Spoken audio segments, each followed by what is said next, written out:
전능하신 하나님 아버지, 오늘 저희에게 귀한 주일을 허락하셔서 주님 앞에 나와 예배드리게 하시니 감사드립니다. 비록 저희들 만나지 못하고 영상으로 예배드리지만 항상 하나님 안에서 우리는 하나인 것을 기억하며 서로를 위로하고 격려할 수 있는 태정교회 아동부 친구들과 쌤들이 되기를 원합니다. 매일 말씀을 준비하시는 전도사님께 힘 주시며 그 말씀을 통해 저희들의 생활에 큰 기쁨과 소망이 되게 해주세요. 저희들 한자리에 모여 주님께 찬양드리며 예배할 수 있는 날이 빨리 올 수 있도록 환경과 여건을 열어주실 것을 믿으며 살아계신 예수님 이름으로 기도드렸습니다. 아멘.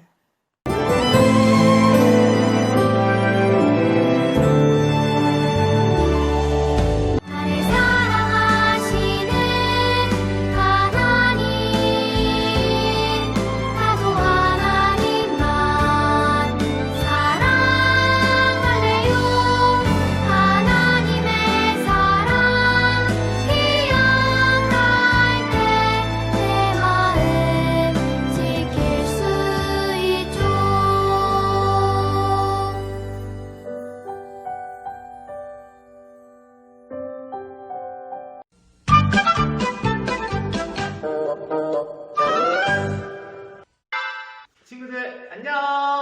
한 주간 잘 보냈나요? 우리 지난주 4가지 복을 함께 나눠봤는데요. 잘 기억하고 있나요? 지난주 퀴즈에 나눠보니까 우리 친구들이 너무 잘 맞춰줘서 전도사님은 아직까지 우리 친구들 잘 기억하고 있을 거라 생각해요. 4가지 복이 뭐였죠?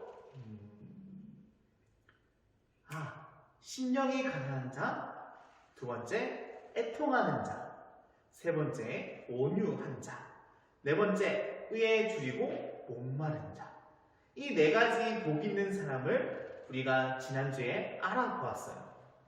그리고 이러한 복을 따라가는 사람들이 바로 예수님의 제자이며 하나님의 나라를 함께 꿈꿀 수 있는 사람이라고 말했어요. 4가지 복을 아직 잘 뭔지 모르겠다고요? 그럼 우리 화면 상단에 지난주 예배를 올려놓았어요. 보고 함께 생각해 보았으면 좋겠어요. 우리 뷰티TV 놓치지 않고 시청했으면 좋겠어요. 우리 말씀 속으로 들어가기 전에 오늘 지난주와 같은 말씀을 한번 볼 거예요. 지난주에 봤으니까 외울 수 있는 친구들은 외워보았으면 좋겠어요. 시편 16편 2절 말씀. 내가 여호와께 아뢰되 주는 나의 주님이시오니 주밖에는 나의 복이 없다 하였나이다. 우리 한 번 더 외울 수 있는 친구들 외웠으면 좋겠어요. 시편 16편 2절. 내가 여호와께 아뢰되 주는 나의 주님이시오니 주밖에는 나의 복이 없다 하였나이다. 아멘. 과연 오늘은 어떠한 복이 하나님의 나라를 꿈꾸고 예수님이 가르쳐주신 제자의 길을 따라가는 우리들에게 있을까요? 지난주에 이어서 마태복음 이야기 속으로 출발! 저번 주에 이어서 우리 5번째 복은 긍휼히 여기자는 복이 있대요. 긍휼은 무엇일까요? 긍휼은 용서를 받다 또는 위로를 해주다 라는 의미를 가지고 있어요. 그런데 왜 이런 사람이 복이 있다고 하는 걸까요? 여기서 아주 중요한 의미를 우리는 찾을 수 있어요. 우리가 누구에게 용서를 받고 누구에게 위로를 받았을까요? 맞아요! 하나님이시죠? 우리가 하나님께 용서를 받은 것처럼 우리가 하나님께 위로를 받은 것처럼 우리도 다른 이웃을 용서해주고 위로해주면 이로 인해 하나님의 나라에 더욱 힘이 되어지기 때문에 우리도 하나님께 용서를 받을 수 있고 하나님께 위로를 받을 수 있는 복 있는 사람이 되어진다는 사실이에요. 6번째 복은 무엇일까요? 맞아요. 마음이 청결한 사람은 복이 있대요. 그런 사람은 하나님을 볼 수 있는 복이 있다고 그래요. 그럼 마음이 청결하게 하는 것은 어떠한 것들이 있을까요? 우리가 삶을 살면서 질서를 지키고 예의와 도덕을 지키며 살아가는 사람이 마음이 청결한 사람이라고 이야기하고 있어요. 그런데 이러한 것이 어떻게 마음을 청결하게 할 수 있을까? 예의와 도덕을 지키기 위해서는 나의 주장과 나의 생각을 먼저 굽혀야 돼요. 나의 친구나 나의 가족들을 먼저 생각하는 사람인 거예요. 이런 친구는 다른 사람들에게 하나님의 마음을 잘 전달할 수 있도록 하나님의 마음을 발견하며 하나님도 이렇게 나에게 하시는구나, 하나님도 나에게 이렇게 다가오시는구나 알게 되는 사람인 것을 뜻해요. 그렇게 하나님을 만날 수 있는 복이 우리에게 점차점차 주어진다는 사실이에요. 7번째 복은 무엇일까요? 화평하게 하는 사람은 복이 있대요. 그 복으로 하나님의 아들이라 불러지게 된대요. 우와, 친구들, 갈수록 더 큰 복이 우리에게 주어진다는 사실을 느낄 수 있나요? 그런데 화평은 무엇일까요? 화평은 반대로 말하면 평화겠죠.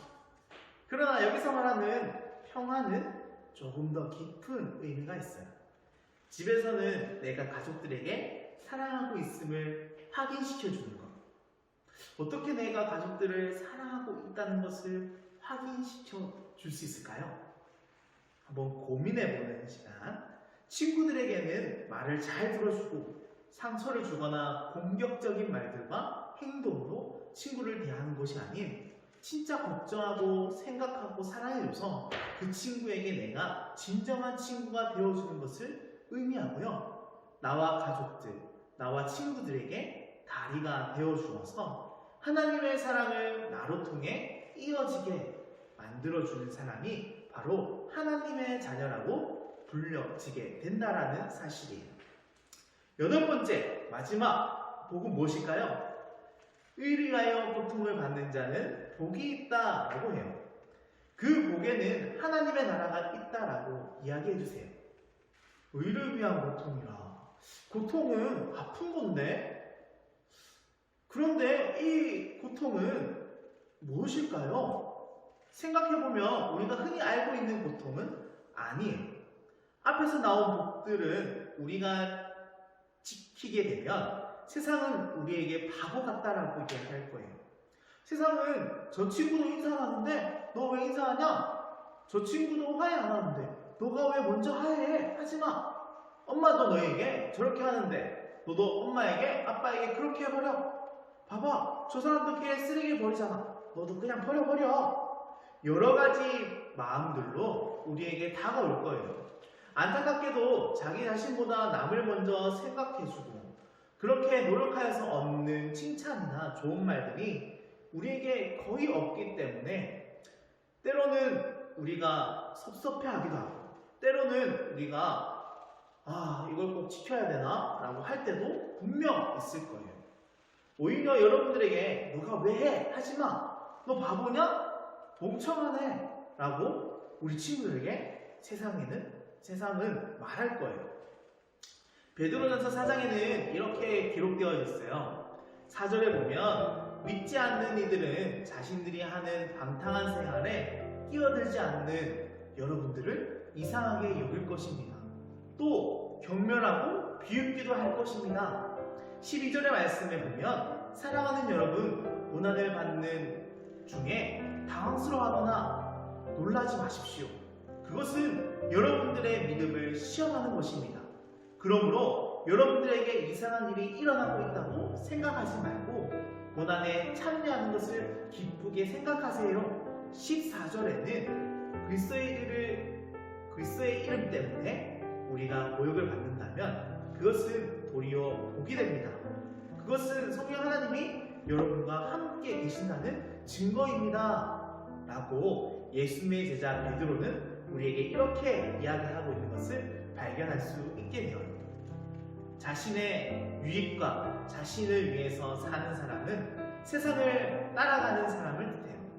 결국 이러한 사람은 하나님의 사람이 될 수 없고 하나님의 나라에 속한 사람이 될 수 없음을 이야기하고 있어요. 우리가 이러한 고통을 받을 때 하나님을 기억하고 계세요. 그리고 그 복으로 하나님의 나라를 우리에게 선물로 주신다고 약속하고 계세요. 그럼 우리는 어떻게 살아야 할까요? 그리고 하나님을 사랑한다면 우리는 어떻게 행동해야 할까요? 이 모든 것은 하나님을 사랑하기에 우리가 할 수 있는 일임을 분명히 우리는 기억해야 해요. 내가 하나님의 자녀이기 때문에, 내가 하나님의 사람이기 때문에 한 주간도 우리가 배운 이 8가지 복을 잘 기억하여서 실천해보고, 그럼 이 말씀이 우리에게 더 기억이 되고 우리 마음속에 남게 되겠죠? 멋지고 이쁜 우리 친구들이 되길 소망하며 다음 이 시간까지 안녕!